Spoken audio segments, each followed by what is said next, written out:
Bom dia, bom dia. Estou vendo que já tem gente entrando na sala. Bem-vindos. Meu nome é Roberto Meirelles e é um prazer estar começando mais um webinário aqui dessa série que a gente está produzindo com o Sebrae Paraná e com o Sindivest Maringá. E é um prazer ter hoje conosco aqui o Eduardo Ribeiro. Bom dia, Luiz. Bom dia, tudo bem? Estamos aqui vendo pelo bate-papo, né? Algumas pessoas aí já se apresentando. Sejam bem-vindos todos. Enfim, como eu ia dizendo, é um prazer para a gente estar realizando aqui mais uma edição mais um webinário, né, da série que foi combinada aí como parte do Tecnomoda. Esse programa... Oi, Lulu. Desculpe, o Luiz Lima é o Lulu, da Lene. Tudo bem? Como vai?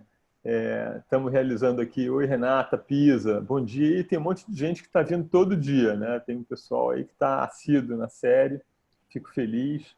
Eu acho que uma das vantagens, né, um dos lados bons dessa quarentena é que ela dá para a gente um pouco mais de controle sobre o nosso tempo e isso acaba gerando alguns hábitos, né? Hábitos positivos. Então, isso é bom. Eu mesmo já vinha trocando o dia pela noite, né? Assim, um movimento mais ou menos natural, mas aí com o passar dos dias nessa série de webinários que são cedo, eu voltei a acordar cedo, o que é ótimo, né? Eu pessoalmente funciono muito bem de manhã. Mas, enfim, a gente está com o Eduardo Ribeiro conosco, que esteve no webinário de anteontem, na live de anteontem à noite. Essa série ela é composta por por uma sequência de lives com webinários de mesmo tema 2 dias depois, o que permite a gente fazer uma primeira aproximação, um primeiro bate-papo mais informal e depois um encontro mais estruturado para a gente trabalhar o tema de uma outra forma, permitindo aí mais perguntas. Tá? Oi, Guto, bom dia. Bom dia a todo mundo. Eu queria combinar umas coisas com vocês, antes de eu passar a palavra para o Eduardo. Queria combinar da gente usar o bate-papo, né? esse chat, né? Esse bate-papo, para fazer comentários, né? Eventualmente responder rapidamente uma pergunta ou outra que o Eduardo e eu venhamos a fazer. Mas a gente vai deixar para fazer as perguntas usando para isso a ferramenta de perguntas e respostas, que é uma que tem 2 balãozinhos assim. Oi, Renê, bom dia, tudo bem? E por quê? Porque a ferramenta de perguntas e respostas permite a gente administrar melhor as perguntas. Algumas a gente vai responder por escrito, algumas a gente vai deixar para responder depois. Todas as perguntas que forem feitas e eventualmente não respondidas durante essa nossa sessão, a gente tem como responder depois, e aí para isso a gente tem o cadastro de vocês, e assim a gente consegue tirar um rendimento melhor desse nosso encontro. Então, eu queria pedir isso, comentários no chat, perguntas lá no Perguntas e Respostas. Tá? E a gente também tem o dispositivo da enquete, como essa que eu já estou começando a fazer aqui. Deve estar... Opa, aqui, continuar. A gente está fazendo uma enquete para ter uma ideia da composição desse nosso grupo, né? De onde que está vindo o grupo que está conosco hoje aqui. Opa, tem gente de fora do Brasil, beleza. Gente da região sul, da região sudeste. A gente, na verdade, fez uma comunicação nacional, né? E isso permite que o grupo seja sempre muito diverso, o que é ótimo, né? O que aumenta a quantidade de visões aí sobre os temas que a gente está tratando. Então, e é uma das vantagens de fazer as coisas nesse ambiente virtual, né? A gente joga por terra aí as fronteiras geográficas, né? Só para vocês terem uma ideia, a gente está oferecendo esse tipo de trabalho para várias regiões do Brasil. Estamos com uma excelente aceitação em Pernambuco, em Roraima, no Acre, né? Eu fico muito feliz quando a gente vai para estados, né, mais distantes assim, porque isso só enriquece, né, a nossa possibilidade. E, na verdade, qualquer um de nós pode estar frequentando essas atividades que a gente faz com o pessoal do Acre, né? Porque não faz a menor diferença. Então, isso é muito positivo, muito bom. Bacana. Eu vou aqui encerrar essa primeira enquete e compartilhar com vocês os resultados para a gente perceber que tem aí uma incidência grande da galera do Sudeste, não, pessoal do Sul. e alguém de fora do Brasil. Não sei se é a Rose, que está falando de Jerusalém, tem participado dos temas todos. Também tem gente em Portugal que tem vindo. Muito bom, bacana. E aí, queria fazer mais uma enquetezinha, que é saber quem é que esteve na live com o Eduardo, que a gente fez no dia 5 de maio. Só para a gente ter uma ideia. Opa! Tá.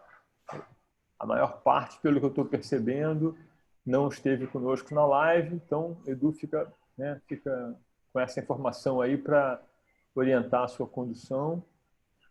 E muito bom. Encerrando e publicando aqui a enquete também, a maior parte não pôde estar conosco. Ok.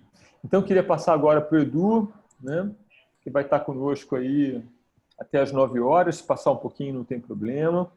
E fiquem à vontade para participar, isso só enriquece a conversa. Repetindo, comentários pelo bate-papo e perguntas pelo perguntas e respostas. Edu, é com você. Oi, Roberto, bom dia, Perseu, bom dia a todo mundo aí que está no webinário. Eu queria rapidamente agradecer, então, mais uma vez, já que a maior parte das pessoas aqui não esteve na live, agradecer mais uma vez ao Sebrae, ao Sindivest Maringá e ao Rio Moda por essa oportunidade de estar falando sobre ciências de dados, né, Data Science, que é um assunto que eu estudo há muito tempo, né, eu fiz o meu mestrado em 2005, comecei meu mestrado em 2005, e a gente nem usava esse termo ainda de ciências de dados, né? A gente falava de mineração de dados, data mining, mas era basicamente a mesma coisa. E um dos pontos que eu vou passar hoje ao longo da apresentação é a gente perceber que, na verdade, ele agora é um assunto que está bastante em voga, tem muita gente falando sobre machine learning, inteligência artificial, robôs, etc., mas que ele é um assunto que sempre esteve circulando aí na nossa vida há muito tempo, né? Então, mas falar dele, né, e principalmente falar dele aplicado, para mim muito interessante. Tem tudo a ver com o meu trabalho, né? E eu sempre sempre busquei exatamente a aplicação da ciência de dados, né? Tanto que a minha empresa ela tem essa assinatura, Applied Data Science, ou seja, ciência de dados aplicada a trazer resultado para as empresas, né? Não é a ciência pela ciência, a ciência de dados pela ciência de dados, né? Então, queria agradecer a oportunidade, dizer que eu tenho um carinho especial por Maringá. Eu, no início desse ano, tive a oportunidade de conhecer a cidade. Eu tenho um cliente que é a Reco Lingerie, que fica aí, e tive a oportunidade de fazer uma reunião com eles e conheci rapidamente a cidade. Queria ter passado mais tempo, não pude passar, mas já conhecia como polo, né, têxtil, como polo industrial de confecções, mas não conhecia presencialmente. Esse ano estive lá e depois a grata surpresa de poder estar participando desse evento né, com o pessoal de Maringá, com o pessoal do Paraná. Então, sem mais delongas, vamos em frente. Eu vou compartilhar aqui o material que eu preparei para a gente fazer o webinar hoje.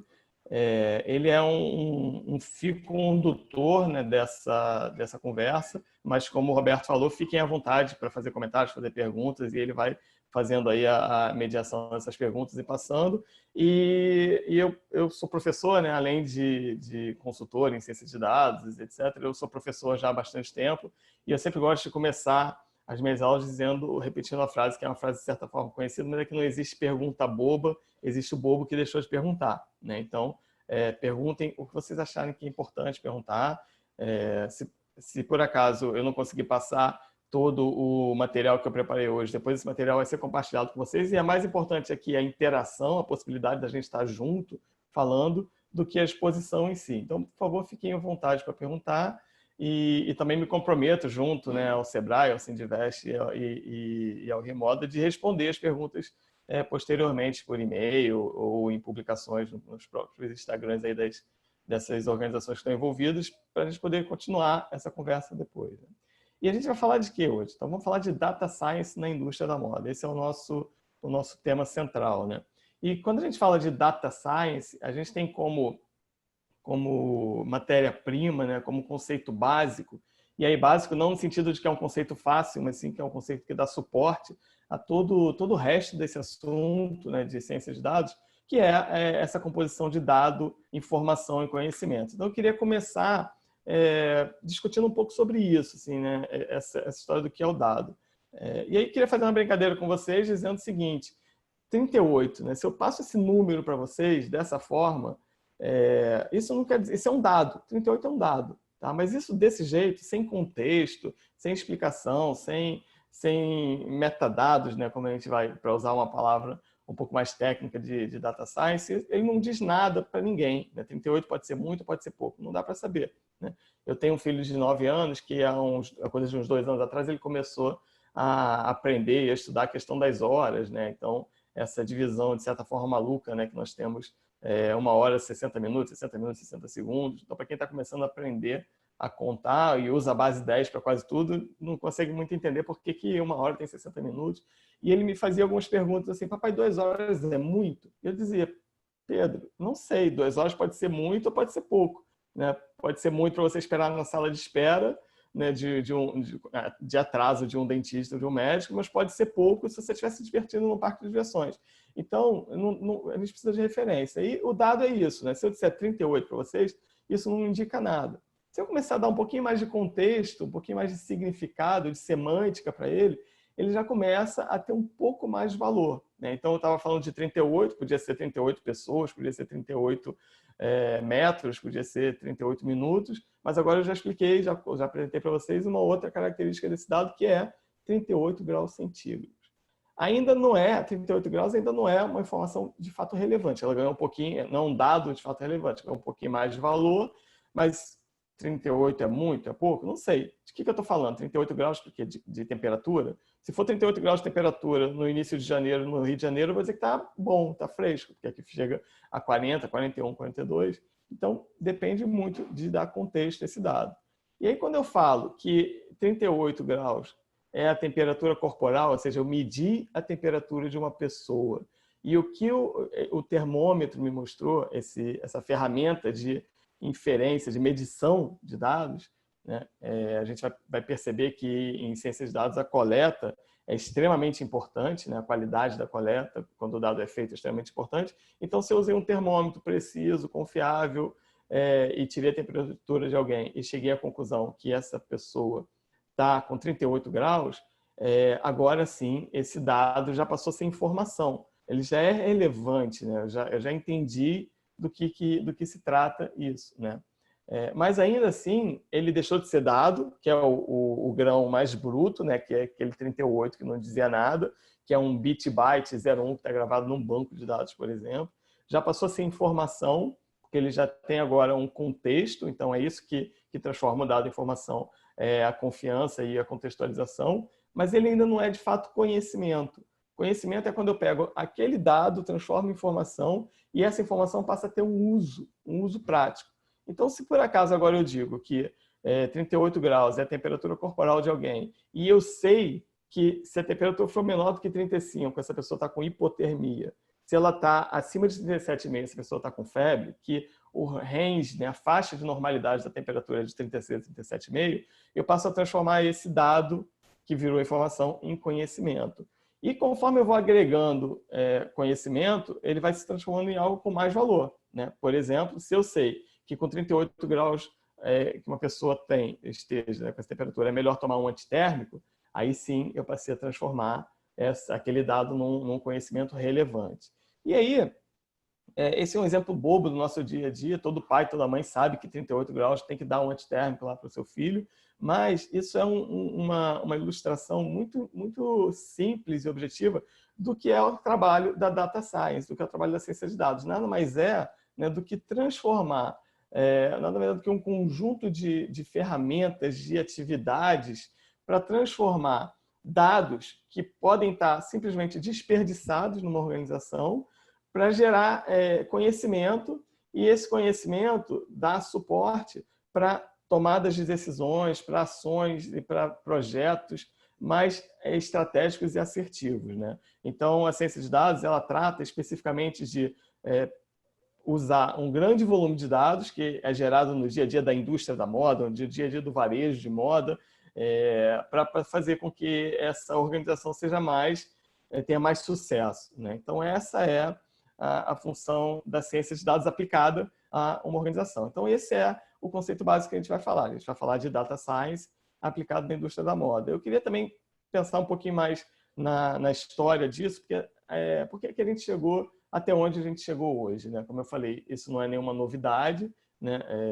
Para quem, né, para todo executivo que gosta de ler Arte da Guerra, vai ver que uma das coisas, né, uma das dicas, né, que estão escritas lá é que você precisa conhecer o seu inimigo, né? Quanto mais você conhece o seu inimigo, maiores são as chances de sucesso. Então, a informação sempre foi válida, né, há muitos séculos atrás, mas vamos pensar o que veio mudando nesse tempo todo, né? Então, a gente já deve ter ouvido falar dessa frase, né? Essa é uma frase que foi muito repetida lá mais ou menos nos anos 80, né? Que dizia que quem tem a informação tem poder, né?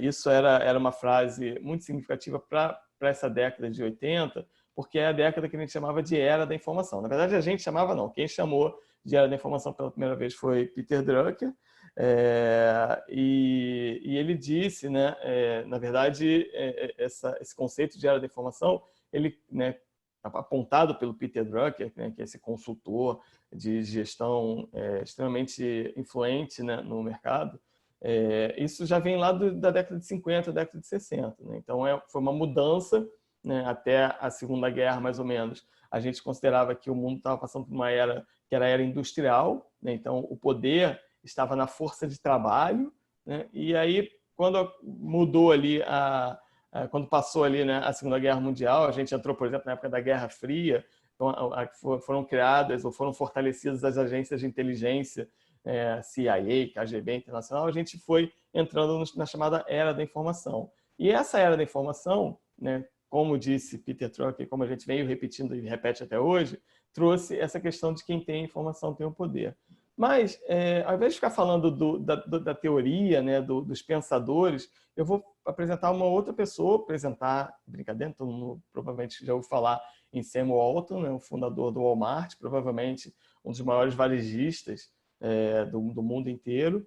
Né? E Sam Walton, com essa né, o nosso tio Sam ali, com essa visão e esse entendimento de que ter informação era importante, e talvez com a cultura, né, de varejista, né, o que ele fez? Né? Ele olhou para essa questão de quem tem informação tem poder e criou o maior depósito de dados, o maior warehouse de dados dos anos 80. Assim, de fato, na década de 80, a Walmart era a organização privada que tinha o maior banco de dados do planeta. Mais informação que ela, só as agências governamentais.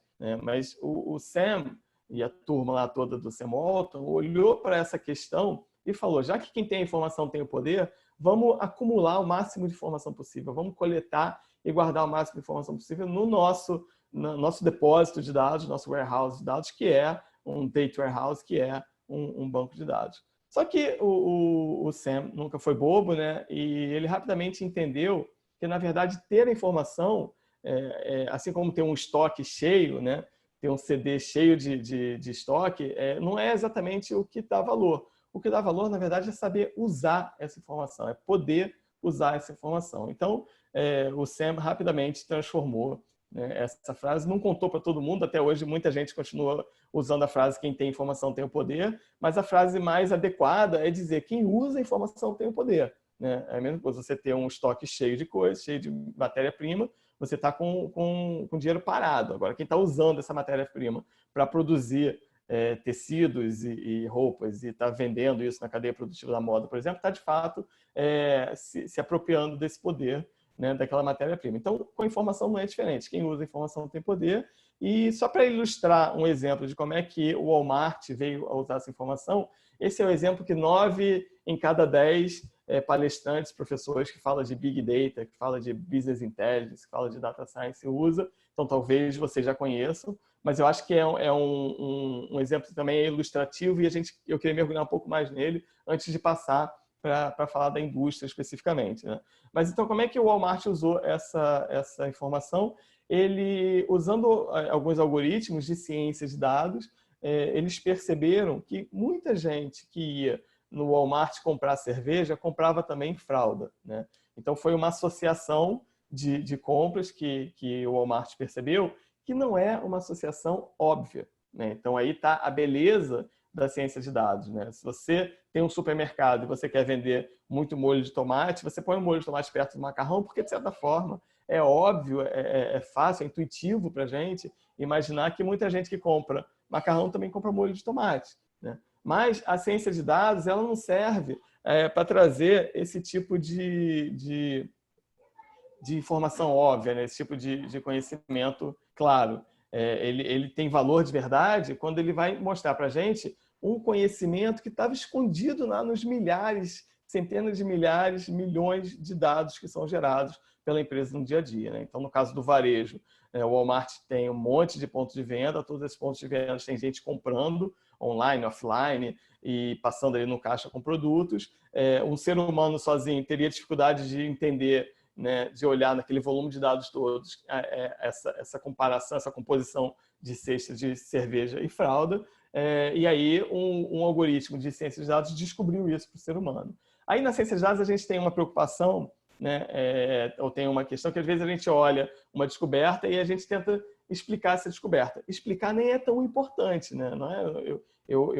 A gente até, né, imagina, o Walmart até imagina que isso significa que as pessoas vão no Walmart por conveniência, vão comprar a fralda, por exemplo, do recém-nascido, e aí aproveitam que está lá e compram uma cerveja também, porque se você tem, quem tem filho sabe, quem tem um recém-nascido precisa, né, de momentos de relaxamento. Então aproveita para levar uma cerveja para casa, né?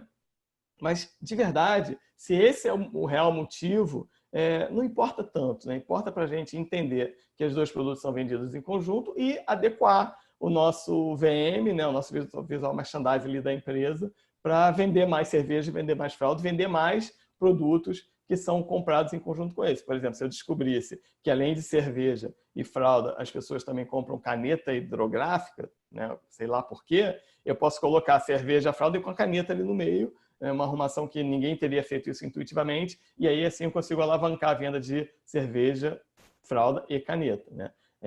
O Walmart ele anuncia que quando ele fez essa mudança, ele no primeiro mês conseguiu alavancar as vendas em mais de $1 milhão. Não sei se isso é verdade, mas com certeza foi um valor de vulto, né, que fez que alavancou essas vendas. E aí, esse exemplo, além disso tudo, né, eu acho esse exemplo extremamente ilustrativo, porque quando a gente olha para o Walmart descobrindo essa venda de cerveja de fralda, a gente está falando de algoritmos de inteligência artificial, algoritmos de ciência de dados, que são algoritmos de venda casada, de análise de cesta de compras ou de carrinho, né? Então, se alguém tiver depois interesse em procurar, né, tem um algoritmo chamado MBA, que é Market Basket Analysis, né? Então, análise de cesta de compras e análise de afinidade entre produtos, né? São os algoritmos conhecidos para poder falar um pouco das ferramentas que a ciência de dados usa. E aí a gente fala assim, pô, mas isso é extremamente inovador, né? Isso é extremamente disruptivo, mas, na verdade, a gente tem um livro de 1996, escrito por Fayad, que é um livro de data mining, que ele explica lá muito claramente como funciona todos esses algoritmos. Então, não precisa ser um cientista da NASA fazendo pesquisas aeroespaciais para descobrir, para entender como é que funciona um algoritmo de venda casada. Já tinha lá no livro de Fayad, de 96. Essa história que eu contei para vocês do Walmart, ela já acontecia, já aconteceu nos anos 90, né? Então, há 30 anos atrás, né? Pouco menos de 30 anos atrás, o Walmart já estava fazendo esse uso. E esse algoritmo, todos esses algoritmos, essa ideia foi criada, na verdade, em 1960. Então, nada disso é, de fato, novidade, né? Tudo isso já está aí disponível na academia e depois no mercado e depois nos livros, né, que a gente tem acesso, né? Não precisa ser um artigo que foi publicado numa revista científica que só o pesquisador lê. Isso já está disponível há mais de 50 anos para a gente usar.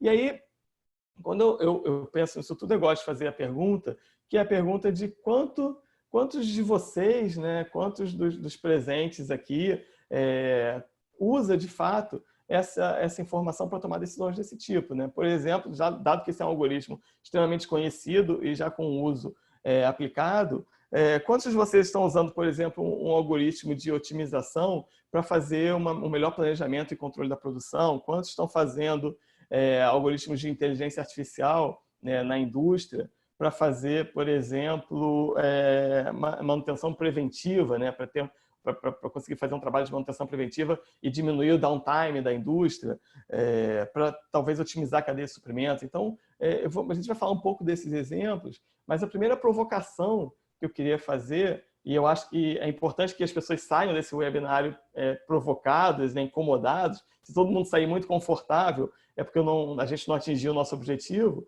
Né? Então, a primeira provocação que eu queria fazer para esse público, né, para o pessoal da indústria da moda, é quantos de vocês já estão usando esses algoritmos de 50, 60 anos de idade para gerar informação e conhecimento e tomar decisões mais assertivas, seja na cadeia de produção, seja na indústria, seja no varejo. Provavelmente tem bastante gente do varejo de moda aqui também assistindo. Né? Então, quantos de vocês organiza, por exemplo, a vitrine do e-commerce, que é algo extremamente fácil de ser automaticamente organizado, né? Não precisa de ninguém fazendo, você pode deixar um robôzinho fazendo. Então, quantos de vocês usam algoritmos para fazer isso automaticamente de acordo com o interesse de compra das pessoas? Né? Por exemplo, o e-commerce de moda, né? Ele quase que é uma reprodução do VM, né, da loja, né? Quase que pegar o offline e colocar no site. Então, eu vou botar tudo que é preto junto com tudo que é preto, tudo que é branco, tudo que é branco, porque assim fica mais bonito na loja, deve ficar mais bonito no site também. Mas quem sabe um algoritmo de afinidade de produtos automaticamente organizando os seus produtos na vitrine não faça um resultado melhor, né? A Amazon faz isso e o resultado da Amazon é muito bom, né? Então, essa aplicação do Data Science na cadeia de moda, na indústria de moda como um todo, ele vai, né, do varejo à indústria. E essa é a primeira pergunta que eu queria deixar no ar para vocês. Quantos de vocês já usam ciência de dados para tomar esse tipo de atividade, para tomar esse tipo de decisão, né? E essa é a pergunta, então, que a gente vai tentar, né, responder, obviamente, de forma macro, nos próximos 30 minutos, é como a indústria de moda está usando, né, a informação para tornar o negócio mais assertivo e como ela pode usar essa informação para transformar o seu negócio em algo mais assertivo. Informação, né, o que tem de diferente? Eu comecei a falar, né, que os algoritmos têm 60 anos, que eu já estudei isso, já tem alguns anos, que se chamava mineração de dados, mas o que tem de diferente daquela época para a época de hoje? E muito claramente uma grande diferença é o volume de dados, a quantidade de dados que está disponível para a gente trabalhar, né? Esse gráfico que estou mostrando para vocês não é a curva do Covid, mas é exponencial também, e ele mostra, né, uma estimativa de crescimento dos dados digitais no mundo, né? Então, o que essa curva está dizendo para a gente é que nesse ano que a gente está agora, em 2020, a gente deve ter armazenado, né, em meios digitais, em bancos de dados, algo em torno de 40 mil exabytes. Exabytes é uma medida que a gente está muito acostumado, né, mas eu vou botar uma colinha aqui para a gente, só para a gente ter uma ideia. Um exabyte ele é igual a... Vou falar em giga, né, que talvez fique mais fácil. Né? Então, ele é igual a 1 bilhão 73 milhões 741 mil 824 gigabytes. Né? A gente está falando de hoje de 40 mil vezes isso, né, em gigas. Então, informação é algo que explodiu no mundo, né? Dado é algo que explodiu no mundo. Algumas empresas estão conseguindo transformar esse dado, né, que vem de 1 milhão de sensores, 1 milhão de possibilidades de input, em informação, né? E aí é um funil. Algumas estão coletando os dados, algumas estão conseguindo transformar os dados em informações, algumas estão conseguindo transformar a informação em conhecimento e algumas estão conseguindo tirar vantagem desse conhecimento, né? Então, isso já é uma primeira mudança. E mais uma provocação para vocês é olhar para o mercado de vocês, olhar para o negócio de vocês e tentar mapear a quantidade de dado que a própria operação gera no dia a dia. Né? Então, quando eu compro uma matéria-prima, quando eu estoco essa matéria-prima, quando essa matéria-prima é deslocada para a produção, quando eu produzo uma peça, quando a peça está pronta, quando ela é estocada de novo, quando eu faço a distribuição, a separação, o controle da qualidade, a quantidade de informação, de dado, né, que está sendo gerado. E aí você se pergunte, né, eu estou aproveitando ou estou desperdiçando esse dado? Né? Então, acho que essa é uma pergunta importante para todos nós, né, gestores, empreendedores, todos nós precisamos fazer para nesse foco. E aí, eu também queria quebrar um outro paradigma, né, que é o seguinte: quando eu falo isso, eu estou falando da grande indústria, né, do lado do polo industrial de Maringá, que tem um parque industrial grande, com várias máquinas, com várias pessoas operando, etc. Mas eu estou falando também do pequeno varejista, né? Se você é ou do pequeno produtor, né? Então, se você é uma confecção, mesmo que seja uma confecção pequenininha, mas você tem ali um lugar que você anota os pedidos, um lugar que você anota suas compras, você usa uma planilha Excel para anotar uma coisa, uma outra planilha Excel para anotar outra coisa, você faz as suas pesquisas de tendências de tecidos, olhando, sei lá, a rede social, Pinterest, Facebook e site, e quanto de informação você está deixando ou poderia estar cruzando para conseguir fazer uma análise de tendências melhores, para fazer uma escolha melhor de matéria-prima de tecidos para comprar para a sua confecção e assim por diante, né? Então, a gente vive hoje num mundo onde a possibilidade de acessar esses dados, além de ser enorme, porque o volume é enorme, as ferramentas ficaram muito mais ao alcance de todo mundo, né? Então, também é importante que você, seja grande ou seja pequeno, faça essa pergunta, né? Só que quando a gente olha para esse assunto de data science, a nuvem de tags, a nuvem de conceitos, né, a nuvem de buzzwords, né, de palavras, né, que os consultores gostam de usar, ela é enorme, né? Então, às vezes elas inclusive se confundem, né? Então é Big Data, Data Mining, Data Science, BI, né? E aí OLAP, preditivo, né? Então tem muita coisa envolvida, tem muito buzz mesmo, muito barulho, muito ruído envolvido nisso. A gente precisa tentar limpar o barulho e focar nisso como algo que possa ser usado, né, no nosso negócio, né? E aí, olhando para essa nuvem, eu pergunto, eu volto a perguntar, né, volto a fazer essa pergunta, como é que a indústria da moda pode usar a informação para tornar o seu negócio mais assertivo? E aí, um dos legados que eu queria deixar nesse webinário é um jeito de pensar, né, um mindset ou um framework de que cada um de nós, né, cada um de vocês possa pensar para usar a informação no negócio de vocês para que ele seja mais assertivo, né? Então, o que dificulta esse uso, né? Qual é a dificuldade de usar a ciência de dados no meu negócio? Seja negócio pequeno, negócio grande, seja indústria, seja varejo, seja distribuição. O que me importa é conhecimento. Conhecimento a gente já viu que não é tão difícil de se adquirir, né?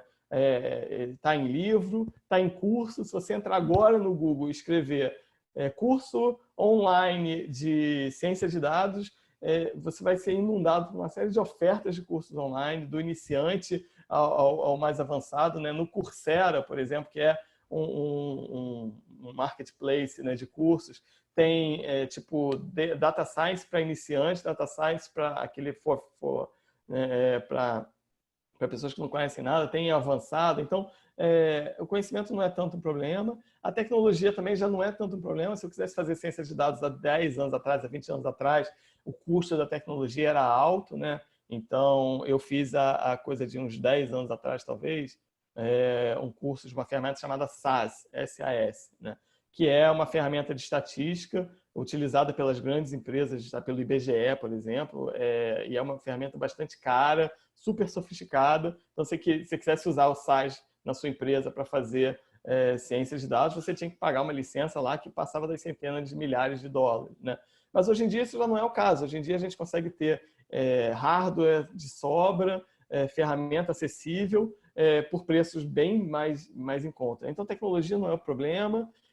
Pessoal talvez seja um problema, né? O profissional de ciência de dados ele ainda é um profissional de certa forma escasso, ainda é um mercado, né, bom para quem está querendo conseguir emprego, conseguir trabalho, mas também, como eu falei, né, você tem uma gama enorme, né, de potenciais de formação para isso, e mesmo cientista de dados é um nome muito genérico, né? O cientista de dados tem desde aquele cara que sabe fazer SQL para poder extrair os dados do banco de dados, que sabe programar em Python para fazer um algoritmo específico, né, de machine learning, né, de aprendizado de máquina, por exemplo. Mas tem também aquela pessoa que é um especialista, por exemplo, na indústria, um especialista na moda, um especialista no varejo de moda, que tem um pouquinho mais de capacidade analítica, que está acostumado a trabalhar com Excel, que consegue, por exemplo, baixar um add-on, né, um componente para rodar no Excel e fazer, por exemplo, uma clusterização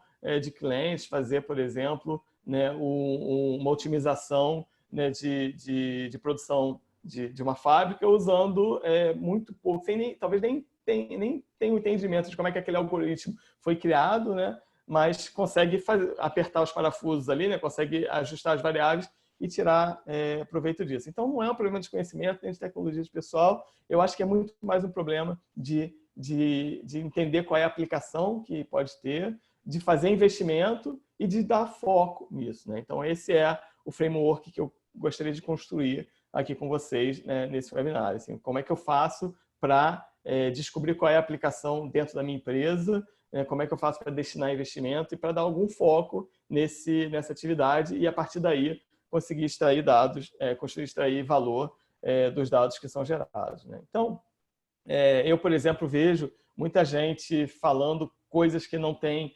muito essa visão, né? Por exemplo, essa é uma frase que eu já ouvi algumas variações, mas várias vezes. Assim, vamos usar machine learning, nosso big data, para ter insights preditivos.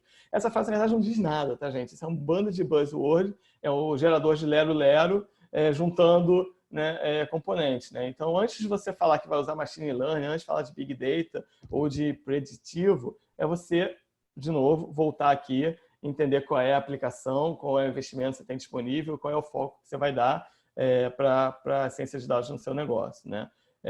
Então, vamos voltar para essa pergunta, como fazer a indústria da moda usar a informação para tornar o negócio mais assertivo. E eu acho que são 3 passos. São 3 passos muito simples, que na verdade não serve apenas para isso, mas serve para qualquer projeto, qualquer empreendimento, qualquer aplicação que você vai fazer no seu negócio, né? É um framework, na verdade, de entendimento de projeto, não de entendimento de data science. Mas eu acho que é pensar nesses 3 passos. Então, primeiro de tudo, é montar um grupo de especialistas, é botar gente envolvida nisso.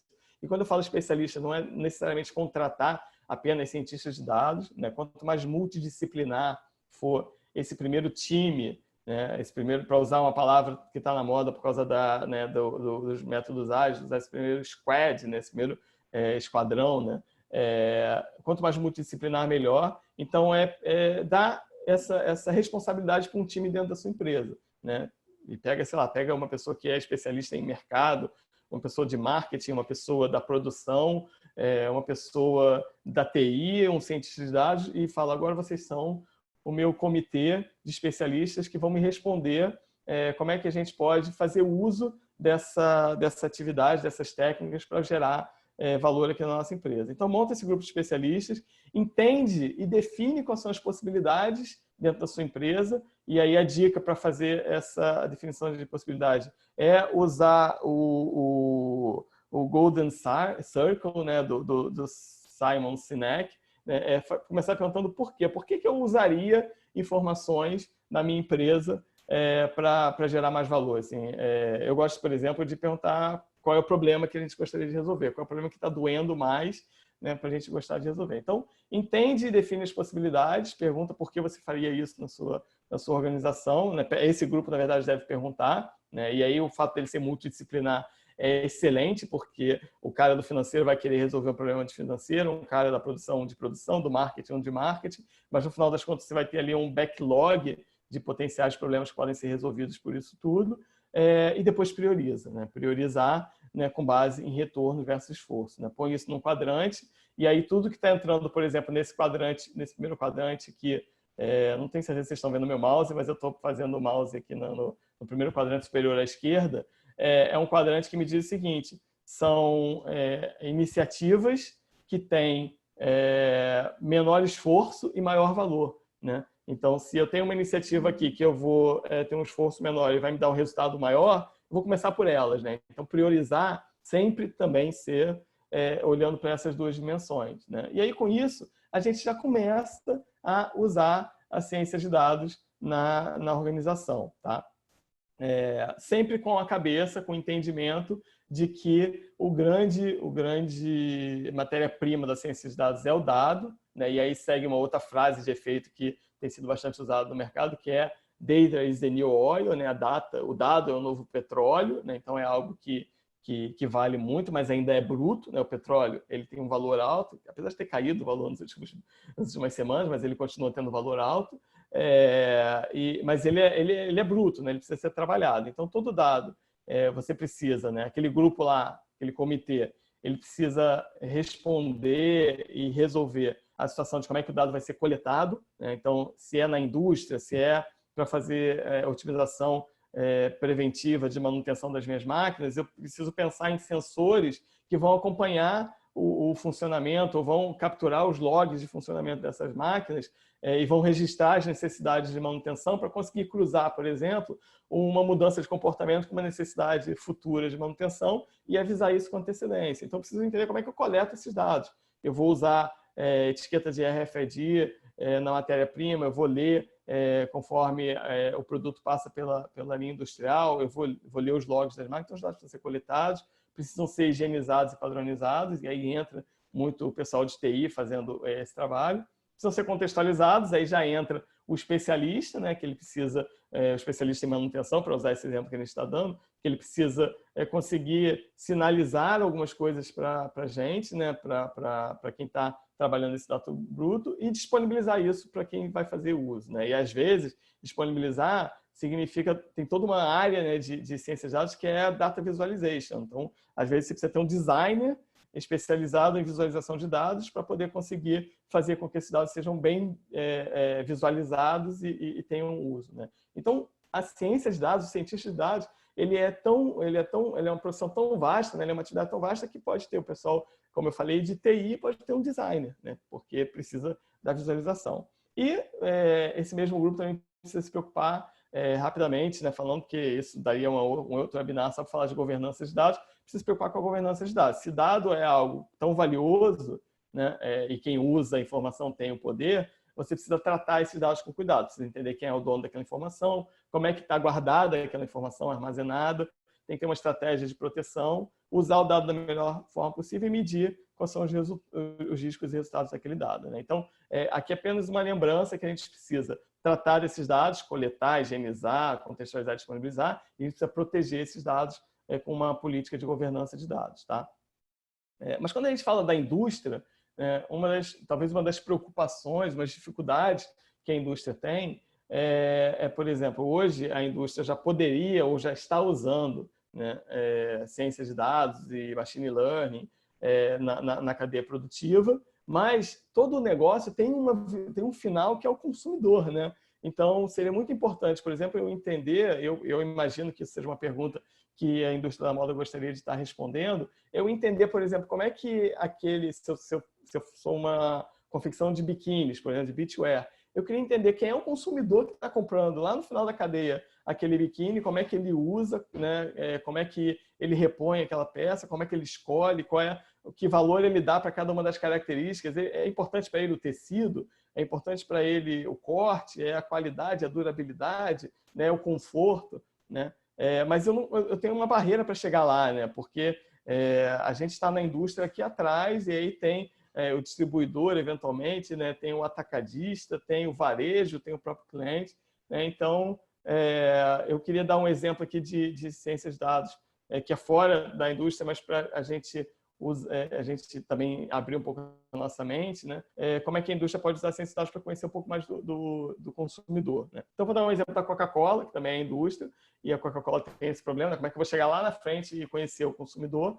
E a Coca-Cola está desenvolvendo uma Coke Machine, que é essa aí na frente, essa foto que vocês estão vendo, que ela parece, né, inocentemente uma geladeira que vende refrigerante, mas nada mais é do que um grande robô de coleta de dados, né?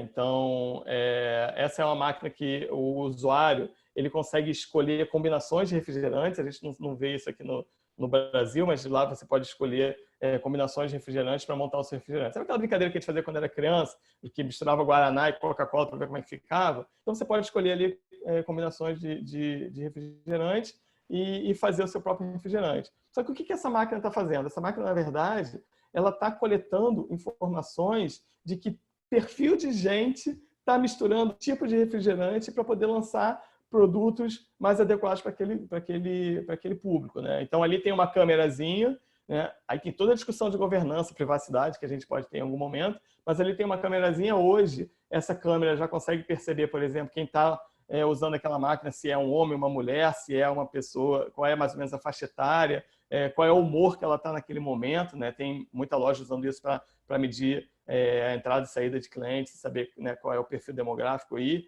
psicográfico daquelas pessoas, né? Então, aquela câmera está medindo e eu, de repente, posso descobrir que na região central do Paraná, muita gente frequenta aquela região, muitas mulheres de meia idade frequentam aquela região e tomam um determinado tipo de refrigerante, e aí eu posso passar a vender refrigerante desse determinado tipo para aquelas pessoas naquele lugar. Tá?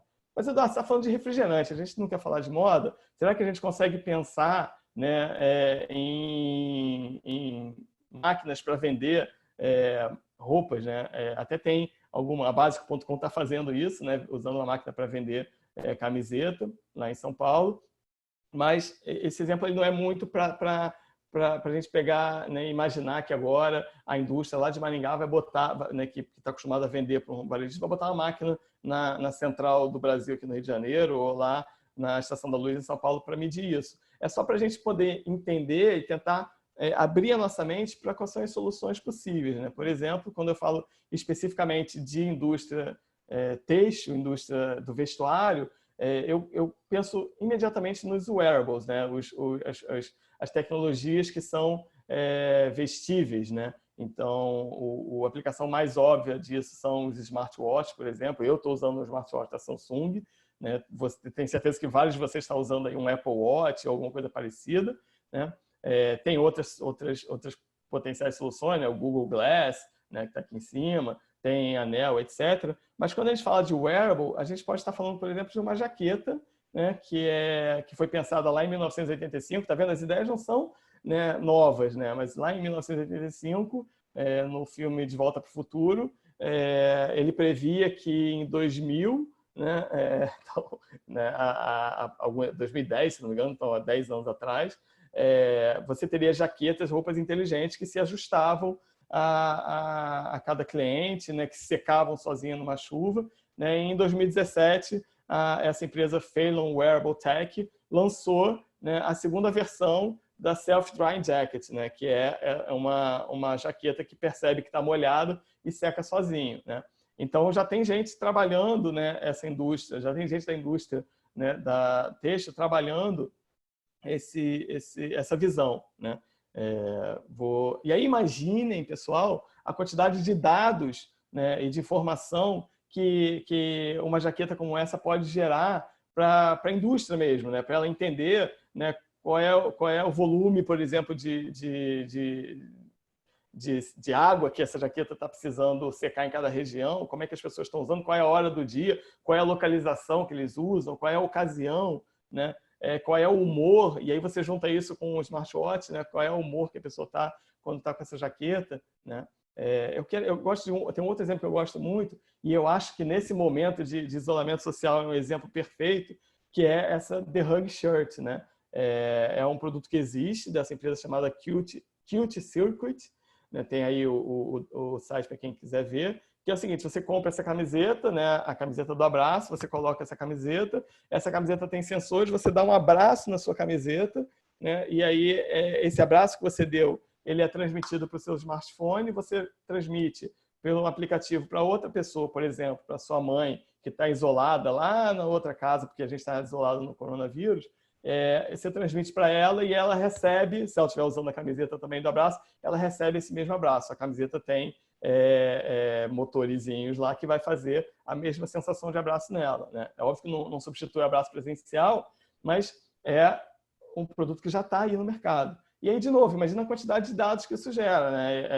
Essa empresa aqui, ela pode saber que o Eduardo todo dia de manhã manda um abraço para o Perseu. Né? Então, tem uma conexão ali entre o Eduardo e o Perseu que dá para explorar no negócio. E essa mesma empresa tem outros exemplos, né, de uso de tecnologia associado a tecidos. Né? Esse aqui de cima é um vestido que ele vai mudando a estampa e a coloração de acordo com a ocasião, né, ou com uma programação. Então, imagina só se agora a mulher, quando chega lá na festa e ela vê que ela está com um vestido igual a uma outra pessoa, ela rapidamente aperta ali no smartphone dela e os dois vestidos mudam. Né? Então, né, a Joana e a Maria estão com o vestido preto da marca XPTO, que foi feito com tecido inteligente da indústria de Maringá, e aí, nossa, nós estamos com a mesma roupa, peraí, eu vou mudar para vermelho, você muda para amarelo, e pronto, acabou, não tem mais roupa igual, né? Então, isso já existe, ainda não é comercialmente super explorado, mas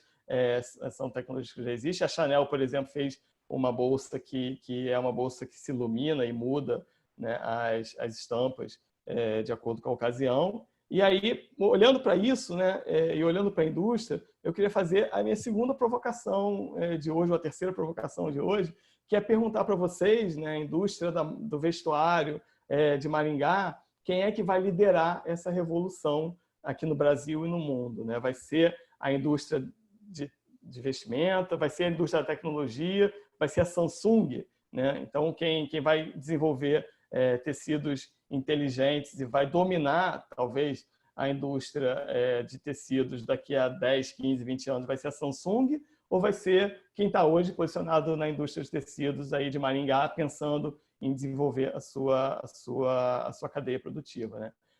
Então, são alguns exemplos do que pode ser usado, né? Quem vai ler é quem já está liderando, né? Se já tem gente fazendo, quem já está liderando esse caminho da wearables. Então, são exemplos, né, do uso da tecnologia com a captação de dados, com o aprendizado em cima desses dados, para poder, de fato, dar liderança e dar diferencial competitivo para cada uma das organizações, né? Então, lembrar desses 3 passos, já estou aqui estourando meu tempo, eu vou dar uma acelerada, mas eu, por exemplo, levantei algumas ideias, né, que eu acho, algumas perguntas que eu acho que talvez sejam importantes, né, a cadeia de moda perguntar, a cadeia da indústria da moda, né, perguntar se já pode usar, ou se já deveria estar usando ciência de dados para responder essas perguntas, né?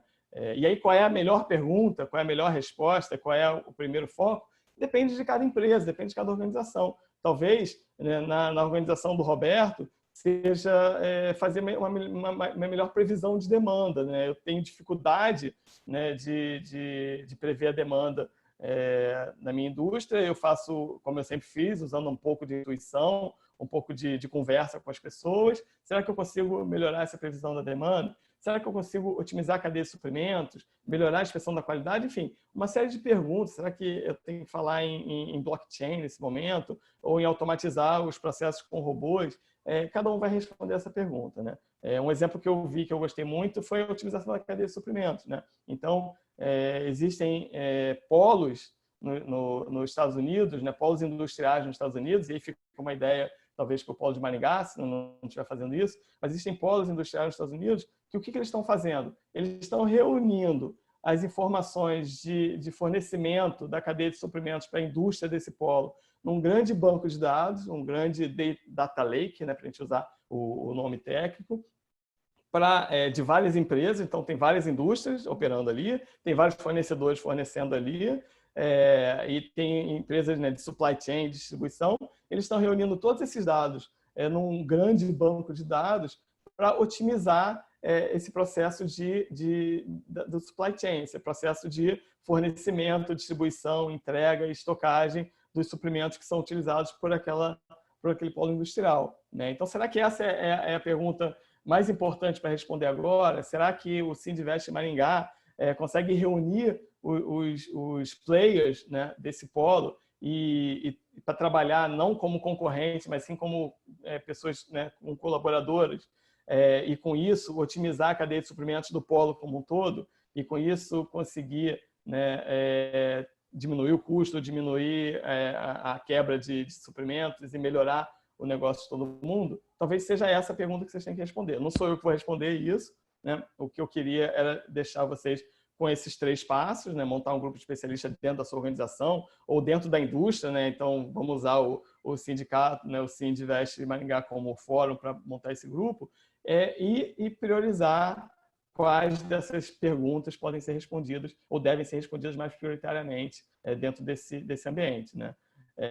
E no final a gente vai ter algumas respostas para essa pergunta: como fazer a indústria da moda usar a informação que ela pode gerar sozinha ou em conjunto com outros players para tornar o negócio e a indústria como toda mais assertiva e mais lucrativa e produtiva, tá?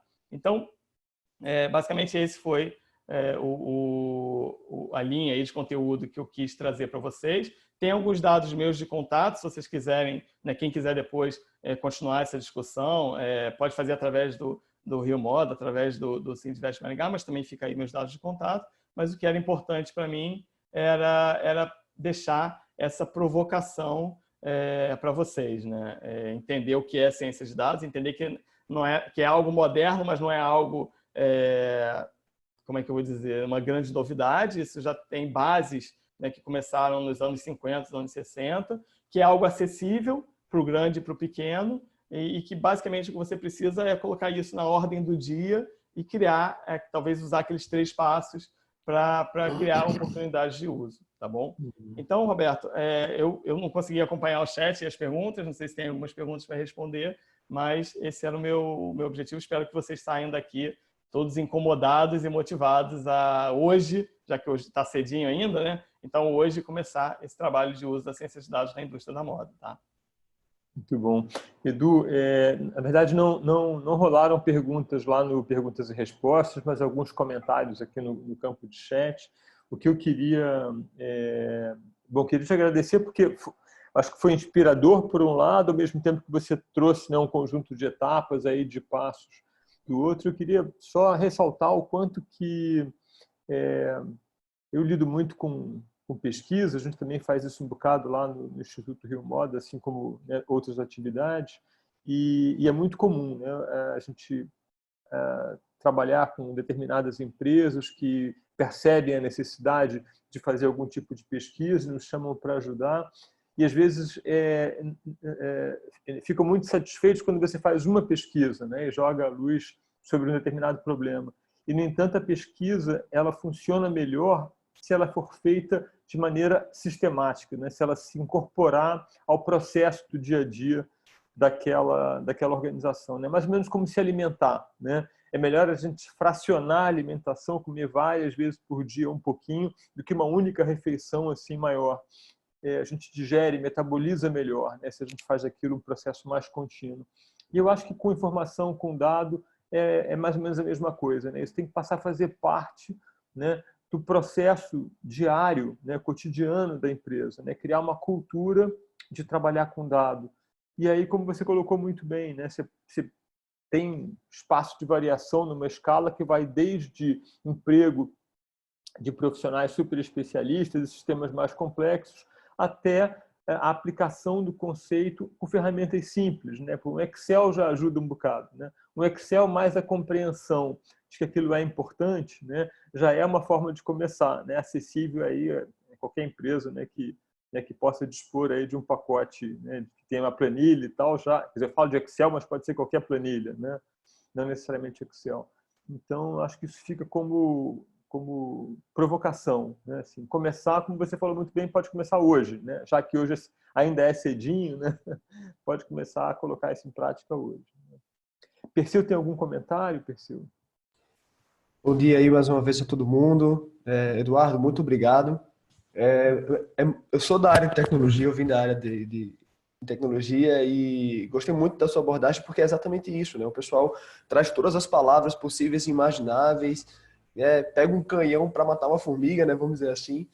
E quando, na verdade, o principal é a mentalidade, a estratégia, né? E ter uma cultura na sua empresa orientada a dados, né? Pô, como é que eu utilizo essas informações?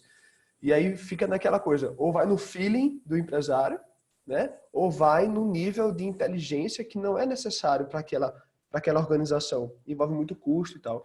Então, essa abordagem de entender que é muito mais criar uma cultura orientada a dados e que você resolve isso com Excel, que você resolve isso com ferramentas que a sua empresa, que você e sua equipe entende e pode gerar resultado, isso é crucial. Então, muito bom os exemplos, muito boa a explanação. Infelizmente, não pude estar na live no dia, mas foi muito bom, agradeço.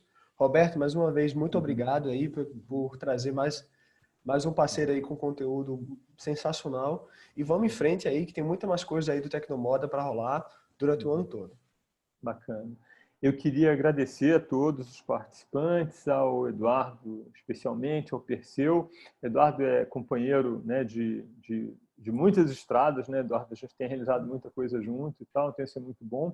Queria aproveitar esse finalzinho para fazer um convite ao webinário de amanhã. A gente tem poucas vagas ainda, mas ainda tem algumas. Aliás, a gente tem tido mais de 100 inscritos em cada webinário, o que é muito bom, né? Assim, uma boa presença aqui também durante a nossa interação. Amanhã a gente vai ter o webinário com a Patrícia Rodrigues, que esteve conosco na live de ontem, né? Foi um sucesso também. Patrícia é muito competente, muito talentosa, e vai estar conosco amanhã. Eu coloquei aqui no campo do chat o link para inscrição, caso, né, algum de vocês tenha disponibilidade, interesse e ainda não tenha se inscrito. E hoje à noite, às 19 horas, a gente vai ter uma live com a Alessandra Marins sobre branding, né, e desenvolvimento de coleção. Não percam, a Alessandra, enfim, não é porque é minha sócia, mas é muito competente no que faz e tem muito talento. Tenho certeza de que vai ser muito proveitoso também. Tá? Acho que vou encerrar por aqui, para a gente ficar dentro do nosso horário, mas a gente se vê hoje à noite, amanhã e na semana que vem, conforme a gente está divulgando aí, tanto no perfil de Instagram do Sindivest Maringá, quanto no do Rio Moda também. Obrigado aí, bom dia para todos. Legal, Roberto. Né? Obrigado, bom dia para todo mundo. Vamos que...